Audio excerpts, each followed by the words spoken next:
Fairy Tale, Chapter 515 Review. I am you. You are me.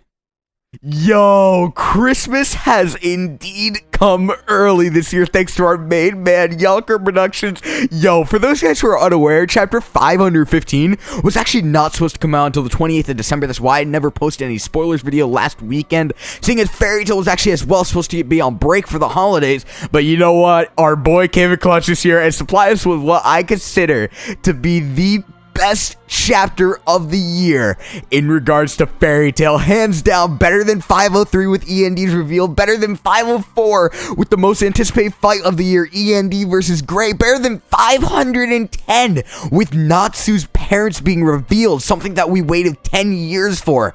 This chapter by far is the best chapter of the year, no doubt about it, hands down. So for starters, within this chapter we actually find out who Urza's father is, and to be honest, this is really the one only disappointing thing within this chapter. He's just kind of some fodder-ass general with the neighboring country and whatnot, but to be honest, it was very obvious from the start that Urza wasn't going to take after her father all that much. However, it's still really cool to finally have some closure on that. We then actually see that Belsirion was a casualty of war, and we actually see Eileen and her husband mourning the death of him. It then says that no one was a victor of this war, seeing as Acnologia made an appearance. Now pause. Okay, this is something I want to know so much more about within Fairy Tale. What came with Acnologia's appearance? Well, besides the obvious, death of humans and dragons, this is really something overall that I want to be explained further within the future of Fairy Tale. Continuing on, we actually have a few pages where Eileen is feared for her dragon transformation for the sole reason that the people of the kingdom fear that she'll be like Acnologia once she transforms into a dragon. Now, we then actually follow up with them locking Eileen away and then beginning to torture her and humiliate her, with them even going to the extent of crucifying her body for the whole town to watch. And while all this is happening, Eileen has one singular goal in mind: to protect the child within her womb, Urza. Then we actually see her husband, the father of Urza, actually sent to her jail cell to slay her. Eileen actually begs him not to harm Urza, and he's just having none of it. He's in denial to begin with that Urza exists, and we actually see him slice into her, right in her stomach. However, it's blocked him. Following this, we actually see Eileen turn into what seems to be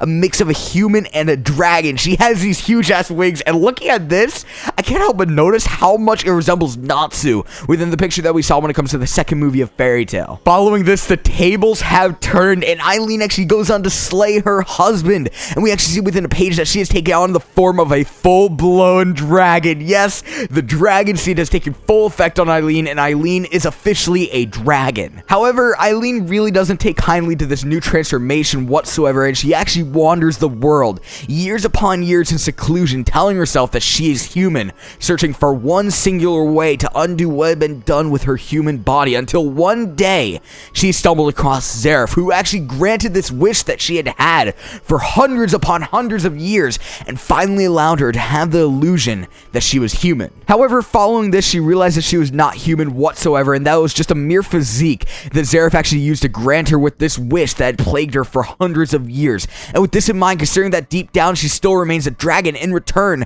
she cannot give birth to her child that has now been had in her womb for over hundreds of years. With this inability to actually give birth to Urza, Eileen decides to utilize Urza in an attempt to actually return to her human state, and as a vessel, if you will, where she will actually attempt to enchant herself into Urza so that she could return to her human form and not be a dragon deep down. Now, this is just a theory, but those attempts to enchant herself into Urza could have actually been what has caused Urza to resemble Eileen as much as she does with her looks and whatnot, but again, that's just a mere theory. But when it came down to it, every attempt followed with failure. She was unable to enchant herself into Urza and become human once again, instead of just having the mere physique of a human. And with that, when Urza actually was born, she lost interest in Urza and dumped her at the village we all know for the village that Urza was taken from to be utilized in the recreation of the R system, Rosemary Village. We then actually skip into present time, where we have Wendy actually trying to step up for Urza, saying Eileen should not say such horrible things about her,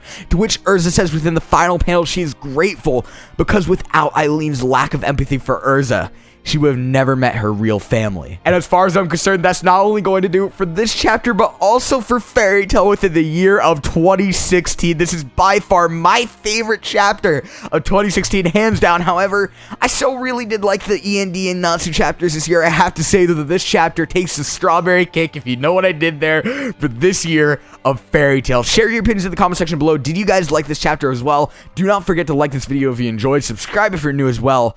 Peace.